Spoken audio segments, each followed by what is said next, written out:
পুরুষ আটকায় শেষ বয়সে, যখন তার আর কোনো গতি থাকে না। ছেলে মেয়েরা বড় হয়ে যায়, যার যার জীবন গড়ে নেয়। পুরুষ শেষ বয়সে বইয়ের নামে তখন একটা বাড়ি কেনে কিংবা একটা ফ্ল্যাট কেনে। পোস্ট অফিসের $1,50,000, ব্যাংক ব্যালেন্স, পেনশনের টাকা তখন আর নমিনি নয়, একদম বউয়ের নামেই জমা রাখে। অথচ যৌবনে এই নিয়ে কত যে ভয় ছিল, এই টাকা নিয়ে পাছে অন্য কারোর সাথে পালিয়ে যায়। তাই বৃদ্ধকালে পুরুষ আটকায় বউয়ের আঁচলে, যখন তার বাবা মা পৃথিবীতে থাকে না। বাবা মা জীবিত থাকলে কোনো পুরুষই স্ত্রীর মান সম্মানের প্রতি সচেতন থাকে না। তাই পুরুষ আটকায় যখন স্ত্রী ছাড়া তার আর কোনো অপশন বেঁচে নেই। যৌবন থাকতে বউকে বলে আমার ঘর থেকে বের হয়ে যাও, আমার কোনো কিছুই তোমার নয়। আর বৃদ্ধ বয়সে বলে আমার সব সম্পদ তোমার, প্লিজ আমার সেবা করো।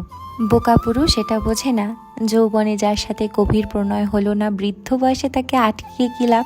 বৃদ্ধ পুরুষটির সাথে তার স্ত্রীরও তো তখন এক পা কবরে। এত সম্পদ দিয়ে তখন স্ত্রী কি করবে, যার যৌবনে একটা শখ পূরণ করতে সারা রাত কাঁদতে হয়েছিল।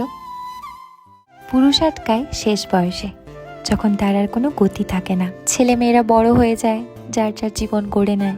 পুরুষ শেষ বয়সে বইয়ের নামে তখন একটা বাড়ি কেনে কিংবা একটা ফ্ল্যাট কেনে। পোস্ট অফিসের $1,50,000, ব্যাংক ব্যালেন্স, পেনশনের টাকা তখন আর নমিনি নয়, একদম বউয়ের নামেই জমা রাখে।